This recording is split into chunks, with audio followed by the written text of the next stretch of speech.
Hey everyone, it's Breezy Bree, and today I will be discussing weight loss surgery, caution foods, post-op. Thank you for tuning in. If you have any questions, concerns, or comments, please do so below. All right, let's get to it. So today, I will be discussing those caution foods after weight loss surgery. And I'm not seeing a lot of videos like this from lay people. I think it's different when a provider says it than when someone that is going through the program actually says it and they're actually doing it.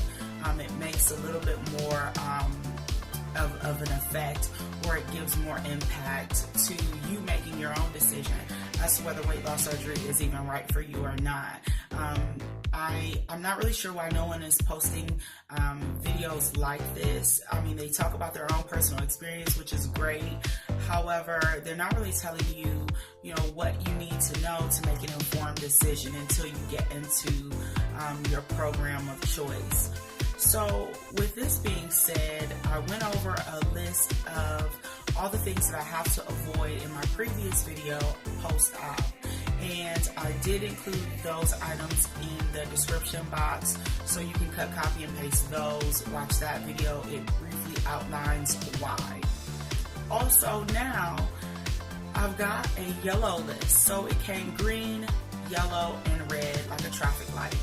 And I'm going backwards from the things you cannot have to the things that are okay to have. However, you have to watch your portion, and you have to watch how often you're eating this item or these items throughout the day, throughout the week, and throughout your months, and any time after you have your surgery. One thing that is on the list is a lot of processed meats. Breaded fish, chicken wings, turkey with the skin on it. Bacon is off, is one of those things it's a caution food. Turkey bacon is a caution food. Turkey sausage is a caution food. There are some things that all fast food is a caution item. Canned tuna in oil, hot dogs, kielbasa, things like that are the things that you're not going to be able to have anymore post-op. And the reason why I'm going to just close them off of the list is because if I have to watch them, then there means to me some sort of monitoring that I will have to do. And that's not what I want to do post-op. My goal post-op is to have a specific set of foods that I am able to eat, a specific set of foods that I enjoy eating, and I want to eat those same foods over and over again. And I may get creative and create some things and make some new dishes out of those items. But for the most part, they're going to be fresh or they're going to be frozen. And if they are in a can, it may be something like some tuna fish, some canned tuna in water. I do have to watch my bacon intake. So I love bacon. So I'm going to definitely continue to eat bacon, but it is high in fat and it's not a main dish as though I am used to eating or having. Starches, no cornbread, no croissants, dressing, macaroni and cheese, stuffing, French fries, chips, ramen noodles. Things like that are things that are going to be on the caution list. So this list is yellow. In retrospect of everything going on, you have to watch in moderation what you're doing. And you also have to watch your creamers, your cream cheese, your sour cream, all of the other condiments, things you put on potatoes are what's on this list. Whole milk, 2% milk is something you have to watch. Any type of creamer, burritos, ribs. I like ribs. Ground hamburger or ground chuck. salami, any fried meats. You really can't fry your meats in this program. If you fry them, it has to be something maybe like an air fryer. And I'm just guessing. I'm not assuming, I'm just guessing that that's what they are speaking about, because it has less oil that you would use in order to cook the item. And then you would be taking off the skin as well in order to prepare the item in a more healthy manner.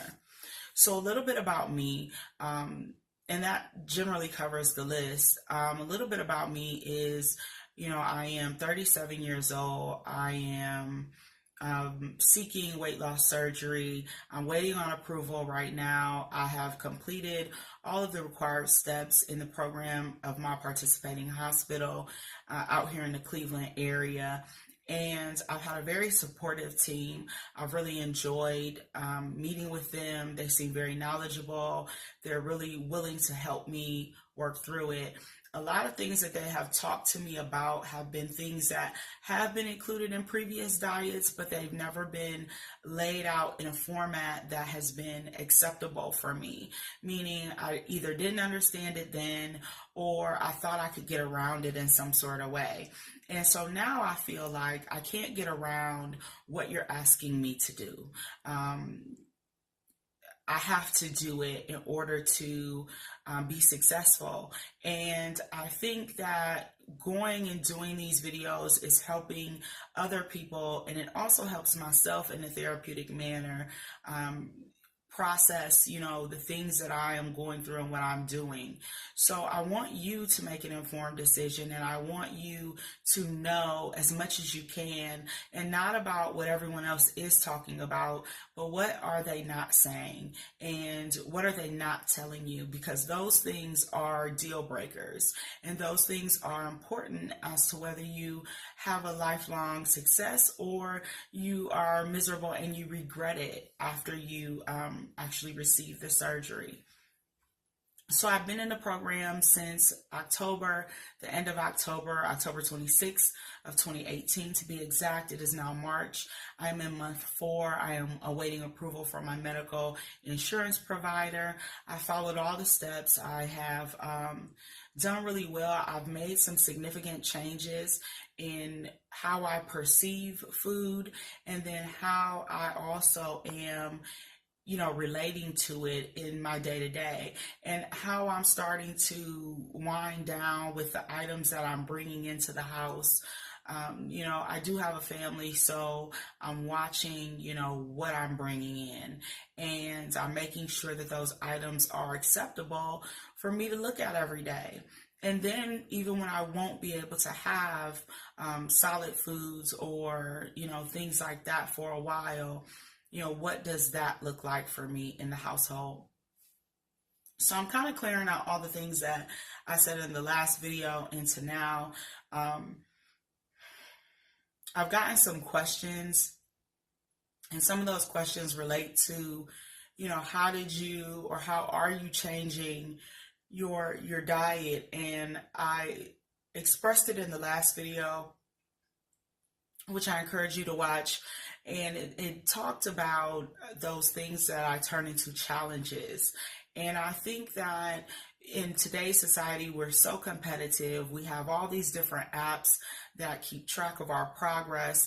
I think that one of the better decisions I've made is to turn things into challenges, weekly challenges, bi-weekly challenges, 3-week challenges, depending on how apt I am to doing what I'm supposed to be doing. So when I went into the weight loss surgery nutritionist appointment, and she, pulls out this list of things that I'm going to have to change, things that I'm going to have to identify before I complete, her part of the program.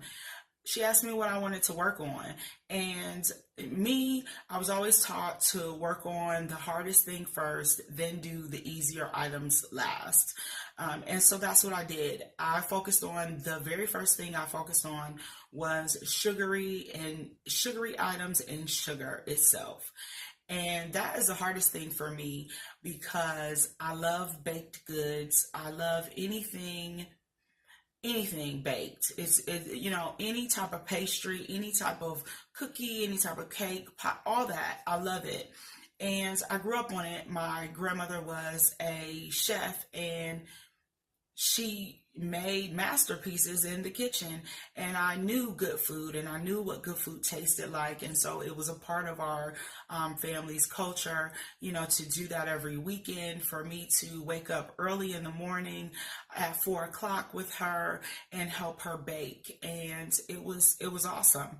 So I started with that first because I knew I had a connection with that, and I knew it would be a little bit harder to break a month into going pre-op, or post-op. Here I am, and I'm craving some of my grandma's sweet potato pie or something strange like that. So I decided to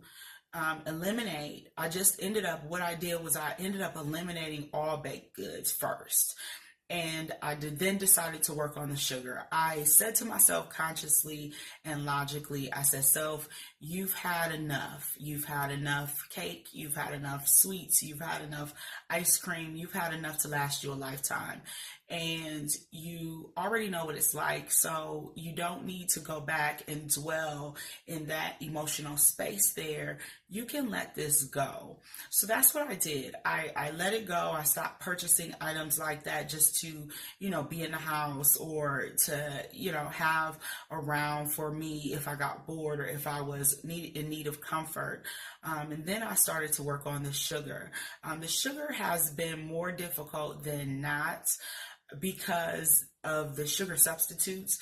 I think having the real thing all the time has led me to have adverse thoughts or feelings once I taste something that doesn't have real sugar in it. And so as a result, my coffee, I cut that in half, put the decaf in it with the regular. I'm about to run out of that, and I'm going to switch to tea. When I switch to tea, I think it would be easier to use non-caffeinated tea.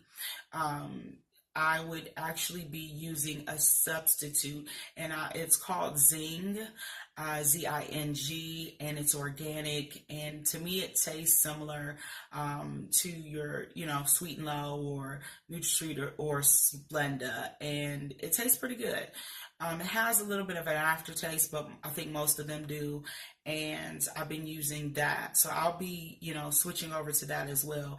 My sugar is about to be out. My container of sugar is almost gone, and I've been decreasing the amount of liquids that I have been drinking that are not water. And I've been increasing my water intake by 10 ounces nearly every week or every 2 weeks. There was a point where I only had a month to go from drinking, 30 ounces of water to 60. So I had to move pretty fast, and I wanted to show my weight loss surgery management provider that I was really in the program, that I'm really doing, what I'm supposed to be doing.